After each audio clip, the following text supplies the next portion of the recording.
What's going on, everyone? Kim Becker and Eric Dean here for your weekly AMA for the Colorado Avalanche, who unfortunately dropped their game in Ball Arena last night 4-2 against the Minnesota Wild. Eric, let's just start off by kind of chatting about what went down last night. Obviously, a big game. They were looking for that number one spot in the Central Division, which Minnesota already held, and now they obviously still currently hold 3 points over the Avs. The Avs do have a game in hand. What do you think about what happened last night?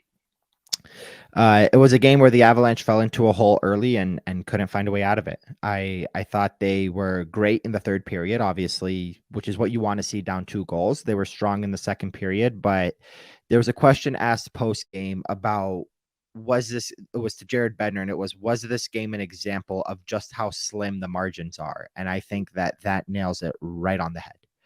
Because we saw a goalie on one side of the ice that was making excellent, exceptional saves. We saw Alexander Georgiev have on the other side of the ice in the Avalanche's crease have a very uncharacteristic turnover that led to the first goal.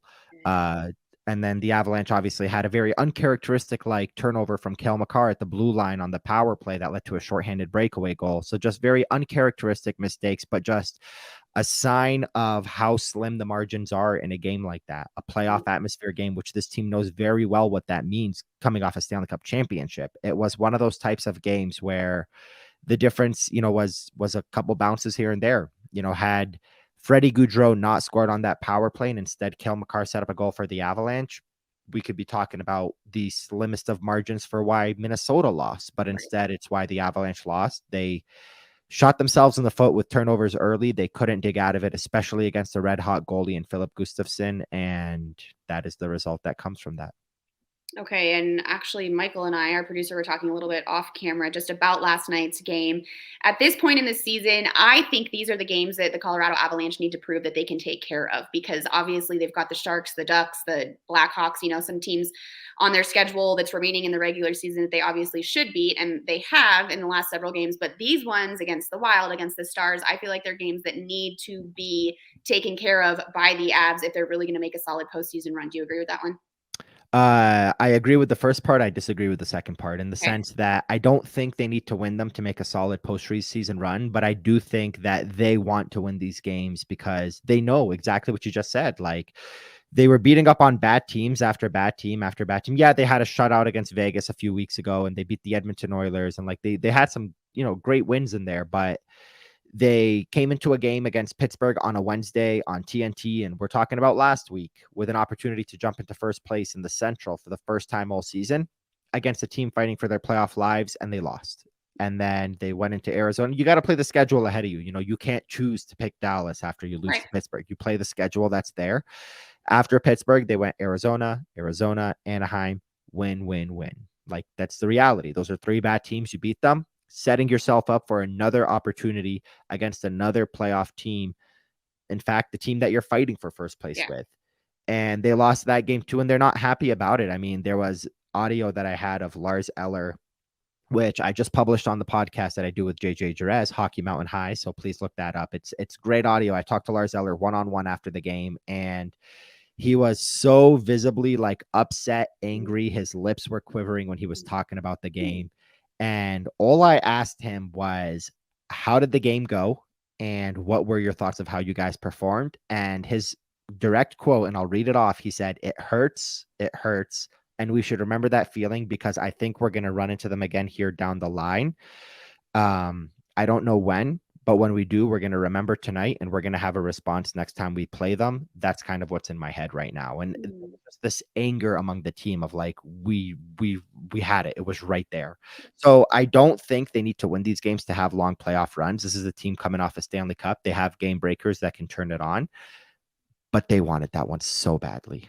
Yeah. Okay. Well, thank you for sharing that, because it's always nice for us to hear what goes down in the locker room afterwards when we're not able to be there. So we appreciate that insight. We'll get to some of the questions here that people sent in regarding Coach Bednar's comments. You touched on it a little bit after the game last night. This guy says, I coached for many years, granted a different sport. When I see one or some of my players not playing with the intensity that I expect, I would pull them aside while the game is going on and let them know. Does that happen in hockey, specifically for the Avalanche? So these are in regards to Jared Bednar's comments calling players passengers. He said there was a lot of passengers for the first period plus of the game. This absolutely does happen in one shape or form or another. it's not a case where, let's just pick a random name, not that he had a bad game, but let's just say Sam Girard, and it's not a case where you pull Sam Girard aside and you're like, hey, you're like playing like shit, like we got to turn it up here. But it's also, you're having those conversations throughout the game. You're trying to amp your players up. You're doing what you can to motivate them. You're having those side conversations. You see players often come to the bench and they're talking to an assistant coach. They have an iPad or they have a whiteboard and they're drawing things out. They're talking. So Jared was very adamant after the game about how he said there were passengers and it wasn't his top guys that he was referring to. And when asked how to address them, he said, they don't know yet, but we're going to address it one-on-one. So that's basically to say there are players that had tough games, which is what this question is referring to. There are players that had bad games that didn't give it their all in Jared's eyes.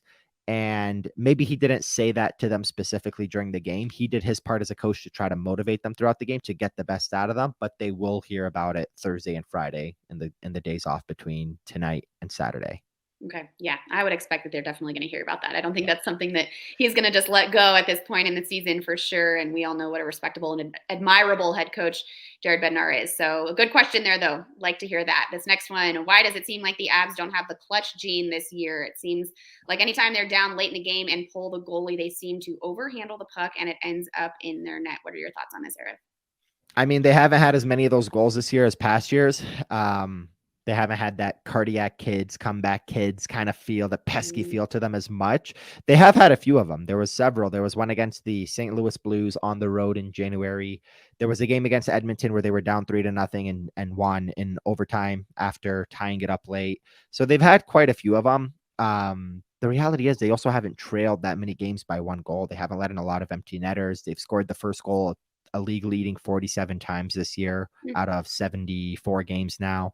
So they haven't had as many opportunities. Does it seem like they don't have the clutch gene? Well, that just goes back to the conversation you and I just had that you just asked me. Maybe they should win these games against the Minnesotas, the Dallases, not just beat up on the San Jose's and Chicago. So that's a question that we can, entertain a little bit of, but the late goals, I mean, they are what they are. They're a coin flip. It's sometimes it works, sometimes it doesn't, and it didn't against the Minnesota Wild, and that's the one that's fresh on everybody's mind. Yeah. Didn't against the Minnesota Wild last night, but the Avs still beat Minnesota twice so far this season, right? The first two games against the Wild, they beat them.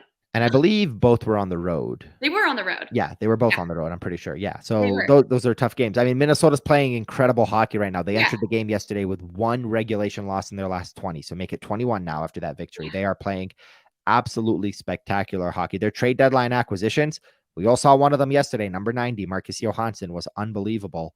And that doesn't even include John Klingberg, doesn't include Gustav Nyquist, who's going to jump in later, Oscar Sundqvist, who had a showing yesterday as well. So they're a good team right now. They're a good team. 15-1-4, I believe they were in the last 20 games before last night's showdown. Make it 16. Crazy. Ball Arena. Yeah, that's tough. But this next question, this is kind of why I mentioned that comment, because this next question, which is funny, and I can't wait to hear your answer. From Lonely Badger, do we start calling the Minnesota Wild daddy yet, or are the Wild and Stars fans not to be believed? That's a question for the playoffs and how that all shakes out. Because look, last year it was the Colorado Avalanche, Minnesota Wild, and St. Louis Blues. Yeah. This year it's the Colorado Avalanche, Minnesota Wild, and Dallas Stars. The Avs didn't play the Wild last year because they couldn't get past the Blues, who the Avs beat. So this year, again, it's a new season. It's two new teams. Look no further than the fact that the St. Louis Blues sold off half their team. One of those guys being Oscar Sundqvist, who's now on the Minnesota Wild. So a new season brings a lot of new opportunity. And for the Minnesota Wild to be daddy, they got to beat the Avalanche in the playoffs. And they have a good chance at it, but we got to get there first, I think, before we start to be upset and say that the Avalanche themselves feel upset coming off a Stanley Cup championship. Okay, well, the next game on the slate for the Avs is Saturday. They are hosting the Dallas Stars in Ball Arena. So we're kind of we're in between these two teams that you just mentioned, are the two teams that we really need to be looking at. We know how the Minnesota one played out. Stars, Dallas, what do we think for that one on Saturday? That's going to be a big one. I think, look, the Avalanche have something in their schedule they haven't had in a while, and it's 2 days off between games to sit there and stew and think and just, that loss to Minnesota. And they're doing it. Lars Eller's still quivering about that loss, and Jared Bednar still steaming. And They have 2 days off, and then they play Dallas on Saturday, and then they have another 2 days off against San Jose. The last thing you want is to have to stew for another 2 days after another disappointing, upsetting, heartbreaking, heart-wrenching, gut-wrenching, angry loss to the Dallas Stars. So coming off that Minnesota game with 2 days to think about it, I think they're going to bounce back, and I think they're going to win that game. Is it going to be easy? Absolutely not. These are not easy teams to beat, but I do think that they have what it takes to do that. Okay. All right. Hammer the Avs money line. You heard it here first. This next question from about Bo Byram from Derek Lose. Will Bo Byram be content to play behind Makar long term, or does he try to move elsewhere where he would be the man and get more playing time? Do the Avs prioritize Byram over Taves on the next contracts? I love this question. I love everything about this question because these are the type of thoughts that I have off air, that I talk to with other reporters, and that I just think about myself because I'm a hockey nerd. And the two things that stick out to me from that question: number one, the first part, will Bo and Byram be content playing behind Makar long term? There's reporters from TSN, Hockey Insiders, that during the Stanley Cup final last year, I was talking to them, and they said no. They said Bo eventually wants to be the number one guy on a team. He wants to be the number one power play guy. And the way the NHL runs power plays now is it's no longer two defensemen on a unit. It's one defenseman on a unit. And then the top unit plays like 90 seconds of every power play, if it even gets that far, if they don't score. So with Bo and Kale both on the same team at the same time, Kale's always going to get first dibs. That's just the reality. So according to these insiders, and obviously things can change in the mind of players, their agents, their team, their families, their representatives, etc. So at the time they said no. Bowen eventually knows he's going to want to be the number one guy on a team. But the way that I see it, do the Avs prioritize Byram over Taves? That's the most intriguing question mark. And I'm not trying to like have Devon Taves erasure or anything, but like if you're the Avs and you know you can't afford both, you might have to sign Byram, and you might have to do what the Nashville Predators had to do, many moons ago, where they had to pick Weber over Suter. Like, you're losing a good player, but you're keeping a good player. So you don't know. Like maybe they sign Byram. He plays on the top pair with Kale, and then you have Josh Manson and Sam Girard on the second pair, and Devon Taves moves on. Or maybe you sign Devon Taves because Bo and Byram, wants to be the number one guy somewhere. But at least with Bo, he's a trade piece, and you can trade him for something rather than losing him for nothing like Taves, assuming you let him walk. So there's just so many question marks, and I can't wait to see how Joe Sakic and Chris McFarland kind of let this all unfold, because this is a team with a lot of riches on defense right now, and I'm really curious to see how it shakes out. Ooh, okay, intriguing. We like that. We like those intriguing questions. And obviously, there's also real quick there's also a scenario where the salary cap goes up enough where Bowen Byram signs, Devon Taves signs, they all want to be here, Sam Girard stays, and you got this crazy D for a while. So anything could happen. Anything could happen. The world is our oyster, except for there's only a few games left this season. But anyways, we're thinking about the future, long term here. All right, we got one more question to wrap up this one, Arif. This one, can you elaborate on the two college free agents that the Avs have just signed? Yes, Jason Polin and Sam Malinsky. So Polin is a guy coming off a 30-goal season in the NCAA. He currently leads the college hockey. He currently leads NCAA college hockey in goal scoring with those 30 goals. Second place is Adam Fantilli with 29 at Michigan. And the reason why that matters is because Adam Fantilli's playing in the Final Four, and he's the only one within reach that's not 6, 7, 8 goals behind. So barring anything miraculous, Jason Polin's going to end the year either first or second in goals. So he's got the potential to be a goal scorer. But from an article that I read on The Athletic from about a month and a half ago, they have a prospects guy that kind of gave a little bit of information on every single player, and he listed them 1 through 30 for these college UFAs. And Polin was ranked 24th under the maybe could become a pro someday category.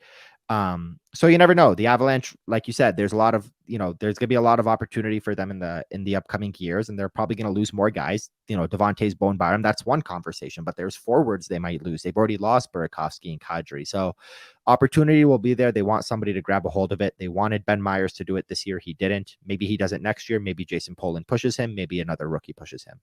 Okay. The second guy is a little more intriguing, Sam Malinsky, because this is a defenseman from Cornell that on that ranking from The Athletic, again, I'm not going to pretend I watch a lot of Cornell games. I do not. But on that ranking of 1 through 30 of college UFAs, Jason Polin was ranked 24th. Sam Malinsky was ranked second. So they are very high on Malinsky. They say that he has the ability to run a pro style power play.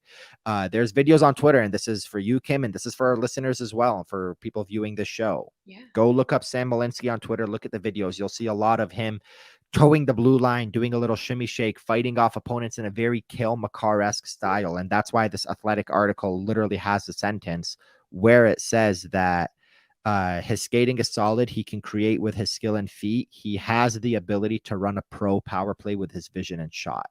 And, that's the kind of player he is. So let's go back to that Devon Taves, Bowen Byram, Sam Girard conversation. Eric Johnson and Jack Johnson are both on the last legs of their careers. Like, there could be opportunities on the blue line in the upcoming seasons. And Sam Malinsky is a 24-year-old free agent. He's already older than Cale Makar, Sam Girard, and Bo Byram.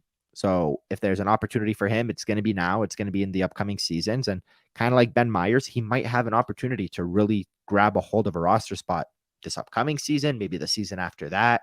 So solid signings by the Avalanche. It doesn't mean that either of them are going to turn into players. Anything you can get from a college UFA is great. Logan O'Connor was a college UFA, and he's a fourth liner, and we love Logan O'Connor around these parts. So you're not necessarily looking for the next Mikko Rantanen. You're looking for a guy that can help you. And thankfully for the Avalanche, they already have a Mikko Rantanen. They already have a Cale Makar, a Nathan McKinnon, a Bowen Byram, a Val Nichushkin, an Arturi Lehkonen, a Josh Manson. They need the guys to build around them. And that's what you're looking for in these free agents. And that's what the Avalanche are hoping to get out of one of these two guys. Awesome. Okay, great stuff, Eric. Thank you so much. We will reconvene next week after a big game against the Stars and then a couple games against San Jose, right? Yeah. Yep. That's correct. We got Dallas Saturday, San Jose, both on the road Tuesday and Thursday. Yep. Perfect. Okay, cool. Yeah. Hopefully some good things to talk about next week. But Eric, I appreciate it so much. Enjoy your couple days off of the games and have a good one on Saturday. Thank you.